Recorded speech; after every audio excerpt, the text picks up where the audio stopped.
Gimana kabar kalian anak-anak? Ibu harap kalian tetap sehat ya, menjaga kesehatannya, jaga juga kebersihannya, apalagi saat pandemi saat ini. Penyebaran COVID semakin menyebar luas juga. Dan juga stay di rumah ya, jangan keluar kalau bukan kepentingan yang sangat-sangat mendesak. Dan juga jangan lupa pakai masker, cuci tangan juga dengan bersih supaya penyebaran COVID-nya tidak melebar luas.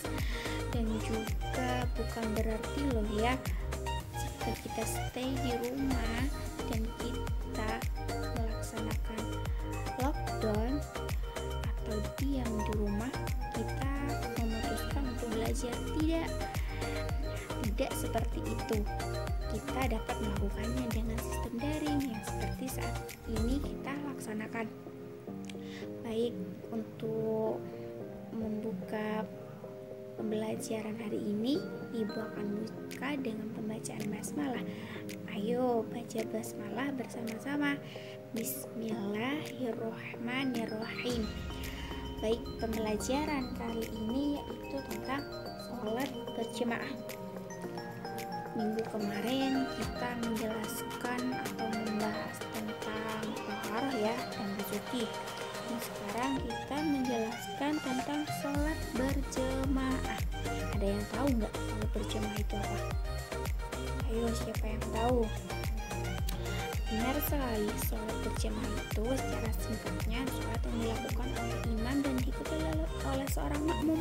Seperti itu singkatnya loh ya.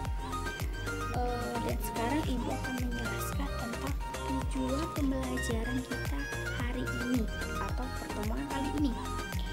Tujuan yang pertama adalah menghayati dengan berdoa sebelum dan sesudah melakukan kegiatan materi sholat wajib berjamaah sebagai implementasi rukun Islam. Tadi kan kita di awal sudah baca doa loh ya, supaya kita dapat melakukan pembelajaran ini dengan lancar dan nyaman. Dan yang kedua, menjelaskan pengertian sholat berjamaah.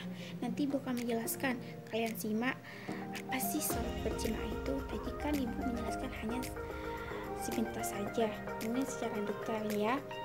Dan yang ketiga, peserta didik dapat menjelaskan syarat sah sholat berjamaah.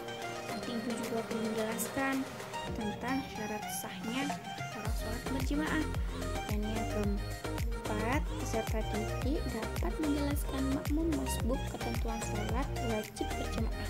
Nanti Ibu akan juga menjelaskan tuh apa sih makmum masbuk itu dalam ketentuan sholat berjamaah.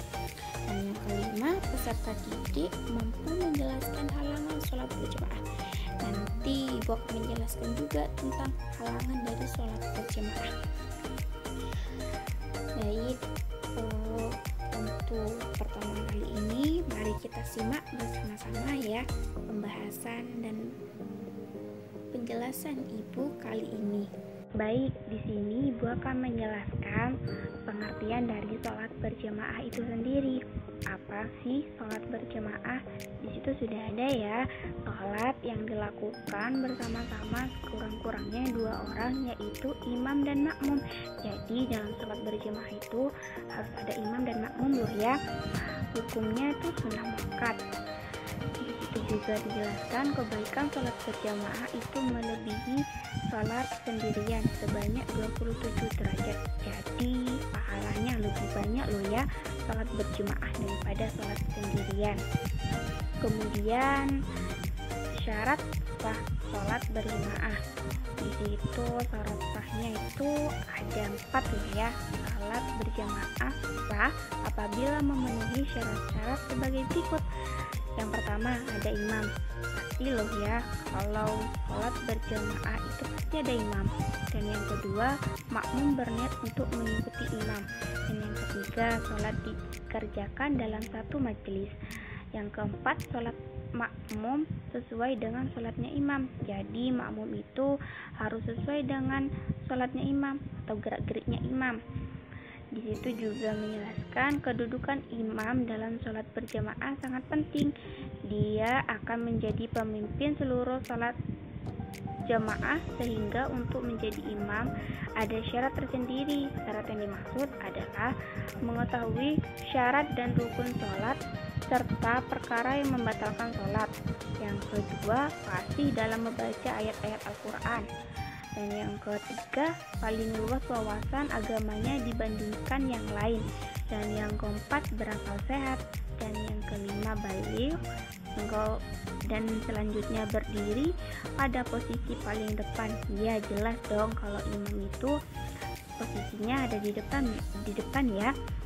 Seorang laki-laki, perempuan juga boleh jadi imam kalau makmumnya perempuan semua dan tidak sedang bermakmum kepada orang lain. Jadi syaratnya imam itu tidak sedang bermakmum kepada orang lain ya. Sedangkan syarat-syarat menjadi makmum adalah seperti berikut ini ya. Yang pertama, makmum berniat mengikuti imam. Dan yang kedua, mengetahui gerakan sholat imam. Dan yang ketiga, berada dalam satu tempat dengan imam. Dan yang keempat, posisi di belakang imam. Dan yang kelima, hendaklah sholat makmum sesuai dengan sholat imam. Misalnya imam sholat asar, makmum juga sholat asar. Dan yang selanjutnya, ibu akan menjelaskan makmum masbuk. Apa sih makmum masbuk itu?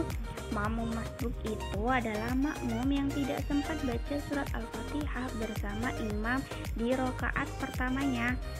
Lawan katanya adalah makmum mufiq, yakni makmum yang dapat mengikuti seluruh rangkaian sholat berjamaah bersama imam.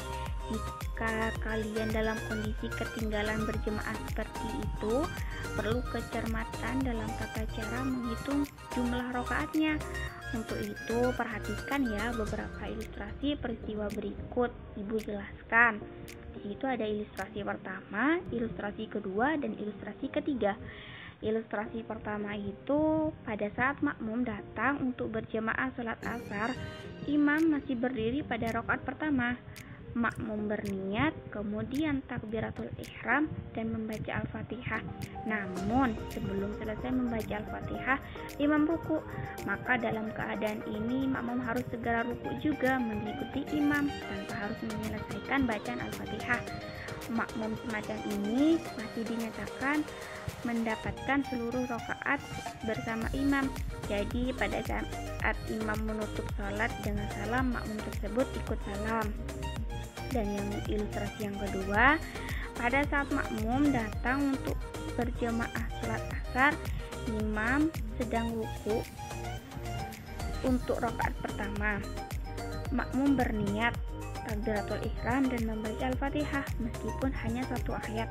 Lalu makmum segera ruku mengikuti imam tanpa harus menyelesaikan bacaan Al-Fatihah. Makmum semacam ini masih dinyatakan mendapatkan seluruh rakaat bersama imam loh ya. Jadi pada saat imam menutup sholat dengan salam, makmum tersebut ikut salam juga. Dan ilustrasi yang ketiga, pada saat makmum datang untuk berjamaah sholat asar, imam sedang i'tidal atau sujud untuk rakaat pertama. Makmum berniat takbiratul ihram dan langsung i'tidal juga atau sujud bersama imam. Pada saat imam menutup sholat dengan salam, makmum berdiri lagi untuk menambah kekurangan rakaat yang belum selesai. Dan di sini ibu akan menjelaskan penjelasan ibu yang terakhir tentang halangan sholat berjamaah. Di mana halangan sholat berjamaah itu ada 5. Sholat berjamaah dapat ditinggalkan kemudian melakukan sholat sendiri atau munfarid. Faktor yang menjadi halangannya itu adalah yang pertama, hujan yang mengakibatkan susah menuju ke tempat sholat berjamaah. Dan yang kedua, angin kencang yang sangat membahayakan. Dan yang ketiga, sakit yang mengakibatkan susah berjalan menuju ke tempat sholat berjamaah. Dan yang keempat, sangat ingin buang air besar atau buang air kecil. Dan yang kelima, karena baru makan makanan yang baunya sukar dihilangkan seperti bawang, petai, dan jengkol. Baik, itu saja ya. Terima kasih karena kalian sudah mendengarkan, melihat, dan menyimak menyimak penjelasan dari Ibu. Ibu rasa cukup ya sampai di sini pertemuan kali ini. Tetap stay di rumah, jaga kesehatan dan juga jaga kebersihan supaya penyebaran COVID tidak menyebar dan kita dapat beraktivitas kembali sebagaimana mestinya. Baik, untuk pertemuan kali ini Ibu rasa